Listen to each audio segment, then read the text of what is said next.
आप देख रहे हैं अमेज नाउ। 15 अगस्त 1947 को मिली भारतीय आज़ादी को देश के लोग इसे जश्न के रूप में मनाते हैं। पूरा पखवाड़ा देशवासी जश्न में डूबे रहते हैं। भारत का प्रधानमंत्री लाल किले की प्राचीर से राष्ट्र को संबोधित करता है। यही परंपरा चलती चली आ रही है। 15 अगस्त 2023 को भी प्रधानमंत्री नरेंद्र मोदी ने राष्ट्र को संबोधित किया। पिछले 10 सालों से लगातार प्रधानमंत्री नरेंद्र मोदी राष्ट्र को संबोधित करते चले आ रहे हैं। आइए सबसे पहले सुनते हैं मुख्य अंश जो उन्होंने राष्ट्र को संबोधित किया 15 अगस्त वाले दिन।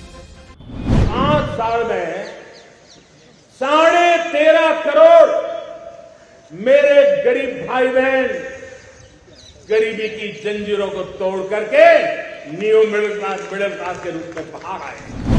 मेरे प्यारे देशवासियों, अब गेंद हमारे पाले में है। हमें अवसर जाने नहीं देना चाहिए, हमें मौका छोड़ना नहीं चाहिए। भारत में मैं मेरे देशवासियों का इसलिए भी अभिनंदन करता हूं कि मेरे देशवासियों में एक नीर विवेक का सामर्थ्य है, समस्याओं की जड़ों को समझने का सामर्थ्य है। और इसलिए 2014 में मेरे देशवासियों ने 30 साल के अनुभव के बाद तय किया कि देश को आगे ले जाना है तो स्थिर सरकार चाहिए, मजबूत सरकार चाहिए, पूर्ण बहुमत वाली सरकार चाहिए। और देशवासियों ने एक मजबूत और स्थिर सरकार बनाई। और 3 दशकों के जो अनिश्चितता का कालखंड था, जो अस्थिरता का कालखंड था, जो राजनीतिक मजबूरियों से देश जकड़ा हुआ था, उससे मुक्ति मिली। लेकिन इस बार न जाने क्यों कुछ लोगों को साहब की बॉडी लैंग्वेज से तकलीफ हुई। कुछ मुद्दों पर उद्बोधन के दौरान लोगों को ऐतराज भी है। हमने इस मुद्दे पर कुछ लोगों से बातें की। आइए आपको दिखाते हैं उनकी क्या है प्रतिक्रियाएं। रेल विभाग से सेवानिवृत्ति लेने वाले प्रख्यात कवि देवेंद्र आर्य क्या कहते हैं, आइए उन्हें सुनते हैं। 15 अगस्त का जो भाषण था वो ये नहीं लगा कि प्रधानमंत्री देश को संबोधित कर रहे हैं, भाषण दे रहे हैं, बल्कि ये लगा कि किसी पार्टी का अध्यक्ष, किसी पार्टी का बड़ा नेता संबोधित कर रहा है। और वो संबोधन चुनावी संबोधन है, न कि स्वतंत्रता दिवस के अवसर पर दिया गया कोई भाषण है। ये तो दुर्भाग्यपूर्ण है। यही अहम अन्यता कि हमारे अलावा कोई नहीं और हमको छोड़ के कोई विकल्प नहीं, यही आपको फासिस्ट बनाता है, यही आपको तानाशाह बनाता है, जो दुर्भाग्य से इस देश में लगता है कि अब इसकी शुरुआत हो चुकी है। बहुत सारे लोग तो ये कह रहे हैं कि ये फासिज्म इस देश में 14 के बाद से ही लागू हो चुका है। लेकिन इतना खुले रूप में इस तरह से कहना कि हम ही आएंगे और हमारे अलावा कोई नहीं है, तो ये तो इससे बड़ा परिवारवाद या पार्टीवाद और क्या हो सकता है।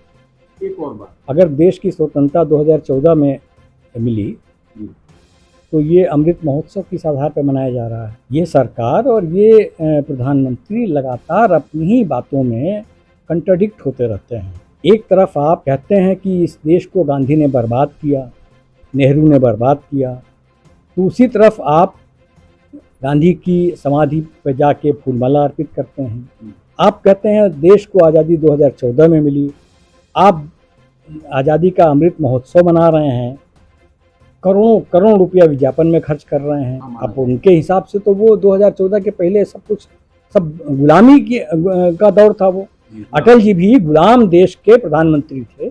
इस हिसाब से स्वतंत्र देश का पहला प्रधानमंत्री माननीय मोदी। ये जो बड़बोलापन है, ये जो विरोधाभास है, ये इस देश को कहीं ले नहीं जाएगा, ये देश की बर्बादी का सबब बनेगा। आने वाले 5 साल में मोदी का गारंटी है, देश पहले 3 वैश्विक इकोनॉमी में अपना जगह ले लेगा। ये पक्का जगह ले लेगा।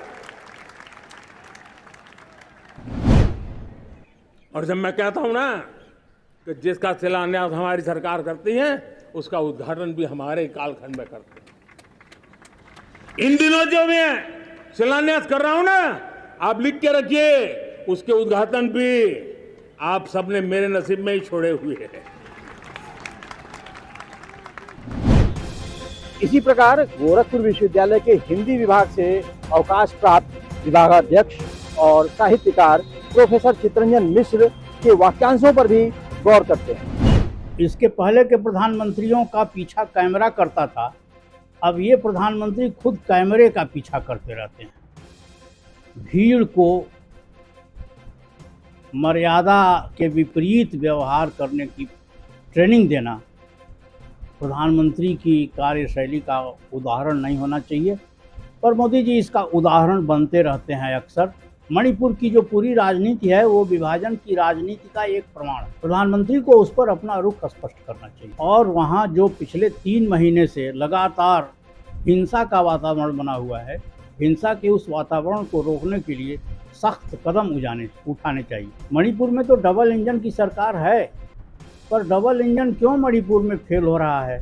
इतना छोटा सा राज्य, बहुत कम समुदाय, बहुत कम विभाजन, उसको भी अगर यह सरकार रोक पाने में असमर्थ है तो कहीं न कहीं हमको यह ऐसा लगता है कि सरकार खुद ही चाहती है कि यह वातावरण बना रहे। वो चाहते हैं कि एक विपक्ष मुक्त लोकतंत्र बने, एक दलीय शासन प्रणाली हो, और यह शासन प्रणाली देश के लिए कितनी खराब होगी इसका अंदाज़ा देश के हर नागरिक को अब धीरे धीरे होने लगा है। देश तब आज़ाद हुआ जब मोदी जी प्रधानमंत्री हुए। यह कहना अटल बिहारी वाजपेयी का, जवाहरलाल नेहरू का, विश्वनाथ प्रताप सिंह का, चौधरी चरण सिंह का, गुजराल का और सभी इसके पहले के राजीव गांधी का स्वाधीन भारत के पूरे वातावरण को अपमानित करना है। और इसके लिए प्रधानमंत्री के इस वक्तव्य की जितनी भी निंदा की जाए वह आज परिवारवाद और तुष्टीकरण, इसने देश का बहुत बड़ा दुर्भाग्य किया। इनका तो जीवन मंत्र यही है कि उनकी पॉलिटिकल पार्टी, उनका राजनीतिक दल परिवार का, परिवार के द्वारा और परिवार के लिए, और इसलिए परिवारवाद इस देश के लोकतंत्र की मजबूती के लिए उसकी मुक्ति जरूरी है। मुद्दा चाहे जो भी हो, महिलाएं कहाँ पीछे रहने वाली है। वो भी बात जब साहिब की हो तो प्रख्यात साहित्यकार डॉक्टर रंजना जायसवाल ने क्या कहा, उन्हें भी आइए देखते और सुनते हैं। उनकी बातों में जो अहंकार प्रकट हो रहा है, यह भाषा उनकी जैसी है, वह किसी प्रधानमंत्री की भाषा नहीं होनी चाहिए। इसके पहले भी अटल बिहारी वाजपेयी या अन्य जो प्रधानमंत्री हुए, उनकी भाषा देखिए और इनकी भाषा देखिए। ये सोचे बैठे हैं कि जो कुछ भी है इस देश में, जो कुछ भी होगा विकास के नाम पर, वह उसमें मोदी का नाम होना चाहिए। ये बात कुछ समझ में नहीं आई। मोदी जी को ये समझना चाहिए कि ये देश सबका है और स्पेशली आप देखें तो ये जनता का देश है, न कि मोदी का तंत्र है। ये बात उन्हें समझना चाहिए। वो ये कहते हैं कि अगली बार मैं फिर आऊँगा और 15 अगस्त को मैं राष्ट्र के नाम संदेश दूंगा।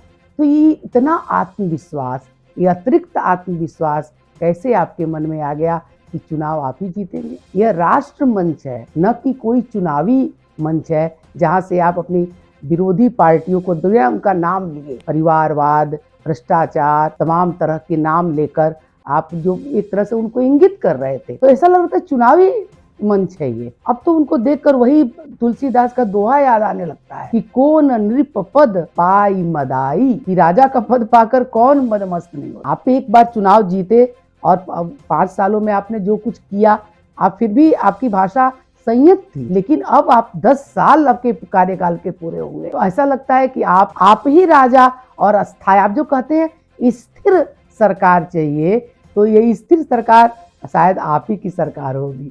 जनता बेवकूफ़ नहीं है, जनता के पास भी बुद्धि है और उसके पास जो मत देने का अधिकार है, आप उसके अधिकार का तो कम से कम सम्मान करें कि वह अगर आपको योग्य समझेगी, अगर वो समझेगी कि देश का विकास सही मायने में देश का विकास हो रहा है जैसा कि आप कह रहे हैं, अगर विकास हो रहा है, अगर भ्रष्टाचार खत्म हो गया है, अगर आधी आबादी के साथ कोई दुराचार, कोई भी उसके साथ बुरा व्यवहार नहीं किया जा रहा है, और भी जनता भूखमरी, किसानों की समस्या, मणिपुर में स्त्रियों के साथ जो भी कुछ हुआ, ये सब कुछ नहीं हुआ है, नथिंग।